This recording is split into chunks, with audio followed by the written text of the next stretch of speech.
La situation est très critique dans la bande de Gaza, bombardée sans relâche par l'armée israélienne. Les réserves de carburant, de nourriture et de médicaments s'épuisent rapidement et Israël refuse de lever son blocus tant que le Hamas détiendra des otages. Des deux côtés de la frontière, on enterre les morts. On compte 1200 victimes du côté israélien et plus de 1500 chez les Palestiniens. Les forces armées canadiennes ont commencé à évacuer les Canadiens par avion. Évidemment, l'Israël a le droit de se défendre en ligne avec la loi internationale, mais nous travaillons tous pour essayer de trouver des solutions pour garder tous les citoyens en sécurité et de mettre fin à ce conflit le plus rapidement possible. Avec nous maintenant ce soir, Nadine Beaudeau-Trachtenberg, économiste, ancienne sous-gouverneure de la Banque d'Israël qu'on retrouve ce soir à Tel Aviv. Madame Beaudeau-Trachtenberg, bonsoir. Bonsoir. D'abord, première question, comment allez-vous? Comment ça se passe pour vous depuis samedi? C'est difficile de mettre en mots à travers quoi on passe depuis samedi. C'est en partie, évidemment, de l'anxiété, l'attente. Est-ce qu'il va y avoir une sirène? On n'a pas de sirène, est-ce qu'on court? Mais c'est aussi, évidemment, le barrage de nouvelles qui nous vient ici, pas seulement, évidemment, des médias, mais qui nous vient des copains, qui nous vient des enfants, qui nous vient des collègues. C'est absolument... c'est d'une autre envergure que tous les autres conflits que j'ai vécus en Israël, et j'y habite depuis 40 ans. Vous êtes à Tel Aviv, vous avez vécu aussi, bien sûr, au Québec. Est-ce que la vie réussit à suivre son cours dans une certaine mesure? Est-ce que les commerces sont ouverts? Est-ce que les gens vont travailler? En partie, c'est pas complètement normal. On peut parfois avoir l'impression que la vie continue. En fait, la vie continue, mais ça dépend. Alors, par exemple, on a quand même plus de 10% de la main-d'œuvre qui a été appelée en réserve. Donc, tous ces jeunes hommes et chez moins jeunes aussi, et ces jeunes femmes ne sont pas au travail.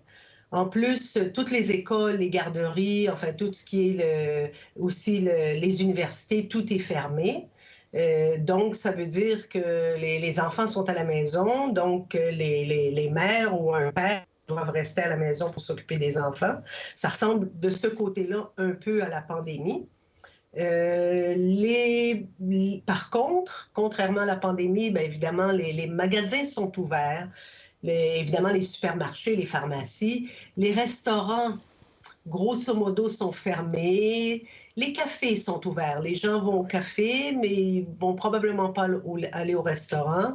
Ils restent près de chez eux parce qu'on doit être près d'un building quand même. S'il y a une sirène, s'il y a une alarme, on doit donc courir sous l'abri. Donc, on marche sur des œufs. Oui.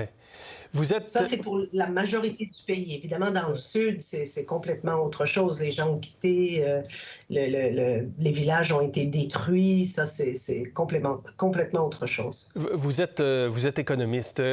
Selon vous, première estimation à chaud, je dirais, là, quels sont les principaux impacts du conflit qui pourraient inquiéter davantage pour l'économie d'Israël à moyen terme, selon vous? Alors, on s'attend quand même à l'étirement pas exactement de ce qu'on a vu, évidemment, depuis samedi, là, mais on sait que l'armée israélienne n'est pas encore vraiment entrée à Gaza. On prévient qu'elle entre à Gaza. Donc, ça veut dire que nos jeunes réservistes, tous ces travailleurs-là ne seront pas au travail. La vie de tous les jours, je ne sais pas si les écoles vont recommencer, peut-être, mais probablement pas avant 2-3 semaines. Donc, l'activité économique va se réduire. On a quand même vu des choses semblables. La dernière fois qu'on a vu quelque chose de semblable, je dirais, c'est en 2006, quand il y a eu la guerre avec le Hezbollah dans le Nord. Ça avait duré 6 semaines. Le PIB, évidemment, l'activité économique était tombée de façon marquée pendant ces 6 semaines, mais avait rebondi tout de suite après. Donc, il va y avoir un... Et dans ce cas-ci, on s'attend à quoi? Alors, d'une part, on va avoir probablement un ralentissement encore plus marqué que ce qu'on a vu la dernière fois et probablement plus long. C'est ça d'une part. Évidemment, d'autre part aussi, on va voir le budget du gouvernement complètement autre de ce qui avait été prévu. On prévoit évidemment un déficit budgétaire beaucoup plus lourd que ce qui était prévu. Le gouverneur de la Banque centrale d'Israël a annoncé qu'il accepte de prolonger son mandat le temps que le conflit s'apaise. Lui, il devait quitter à la fin de l'année. La Banque d'Israël se dit prête aussi à se départir de 30 milliards de dollars américains en devises étrangères pour acquérir des shekels, pour maintenir la stabilité du shekel. Le rôle de la Banque centrale dans un contexte comme celui-là, il est important? C'est extrêmement important pour plusieurs raisons.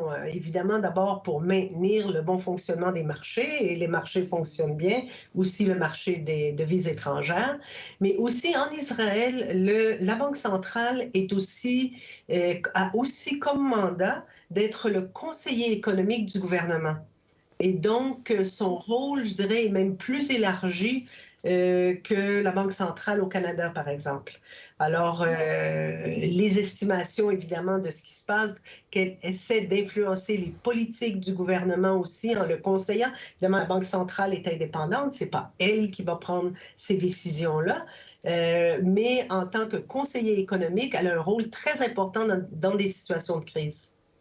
Cela dit, dans un état de guerre comme celui-là, avec ce que nous voyons, avec ce que vous vivez, avec ce que les gens vivent depuis près d'une semaine, on présume que toutes les préoccupations économiques passent loin au second plan? Ils passent évidemment en ce moment au second plan, mais ils vont apparaître très, très rapidement. Déjà, on voit avec le nouveau gouvernement qui a été formé aujourd'hui, déjà, il y a des sujets économiques, des critiques de l'allocation des budgets. Heureusement, je dirais pour la macroéconomie israélienne, l'économie avait deux bons coussins pour absorber le choc. Un, c'est évidemment les devises étrangères, les réserves de la Banque centrale qui étaient d'autour de 200 milliards de dollars. Donc, l'annonce de la Banque centrale qui vont utiliser 30 milliards de dollars pour stabiliser le taux de change est donc tout à fait crédible, puisqu'ils ont encore 170 milliards de dollars en réserve. C'est ça d'une part. Et d'autre part, la dette du secteur public en Israël n'est pas très lourde. Elle est autour de 60% du PIB, ce qui est bien en deçà de ce qu'on voit dans la majorité des pays de l'OCDE. Donc, c'est pas agréable d'avoir à faire face à un déficit budgétaire qui sera très lourd, mais il y a donc la possibilité d'absorber cela relativement facilement. Bien. Prudence et courage à vous, Nadine Beaudeau-Trachtenberg. Merci d'avoir été avec nous. Merci bien. Pour voir nos émissions en entier, rendez-vous sur la chaîne Ici RDI.